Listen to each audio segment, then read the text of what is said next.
बड़े ਉਹਦੇ ਵਿੱਚੋਂ ਤੁਸੀਂ ਪੋਜ਼ਿਟਿਵ ਗੱਲਾਂ ਲੱਭ ਕੇ ਉਹਨੂੰ ਪੰਜਾਬ ਦੀ ਉਹਦੇ ਨਾਲ ਜੋੜ ਦਿੱਤਾ ਹੈ।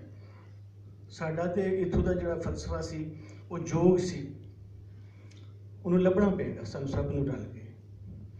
ਉਹ ਕੀ ਸੀ, ਉਹ ਕਿਹੜੀ ਏਡੀ ਵੱਡੀ ਤਾਕਤ ਸੀ ਕਿ ਸਾਡੀ ਧਰਤੀ ਦਾ ਇੱਕ ਬੰਦਾ ਵਰਿਤਰਾ ਇੰਦਰਾ ਦੇ ਨਾਲ ਲੜਦਾ ਹੈ। ਇੰਦਰਾ ਉਹਨੂੰ ਬਾਰ-ਬਾਰ ਮਾਰਦਾ ਹੈ ਔਰ ਵਰਿਤਰਾ ਮਰ ਨਹੀਂ ਰਿਹਾ। ਇਹ ਰਿਗਵੇਦ 'ਚ ਲਿਖਿਆ ਹੈ, ਮੈਂ ਆਪਣੇ ਕੋਲ ਨਹੀਂ ਕਹਿ ਰਿਹਾ। फिर वो जाता है एक बार बंदे ने इतने मारता है, फिर पीछे जाता है, कभी तुरवास कबीला वो आता है, कभी यादव कबीला आता है।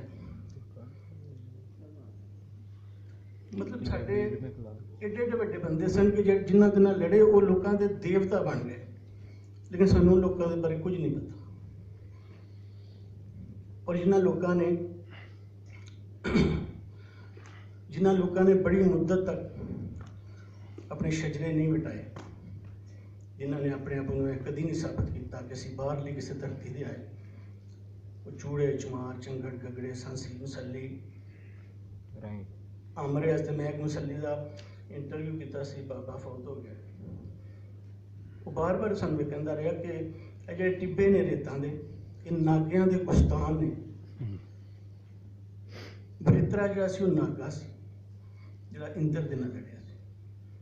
अज मसली का साडी सोसाइटी च की मुकाम है? पूरी जिहड़ी साडी हाकम टाबरी है अज सारी दी सारी अपने शजरे कौरव राजा नाल जोड़दी है। जिन्ने राजपूत जट सारे दे सारे कोई 14 के करीब मैं शजरे इकट्ठे किए हैं, सारे दे सारे कौरव राजे ने। वही आ रही आई जिन्होंने तुसीं मान करने कि असीं उन्होंने मार मार कढ़िया, वही फिर अज हाकम बन के साढ़े आ गए। तो जिस तरह बहुत सारे इशूज देखो जी किताब को लिखी जाती है, मैं कहना 100% भी किताब गलत ही क्यों ना हो, वो खिलाफ जो बेशक तुम लिखो।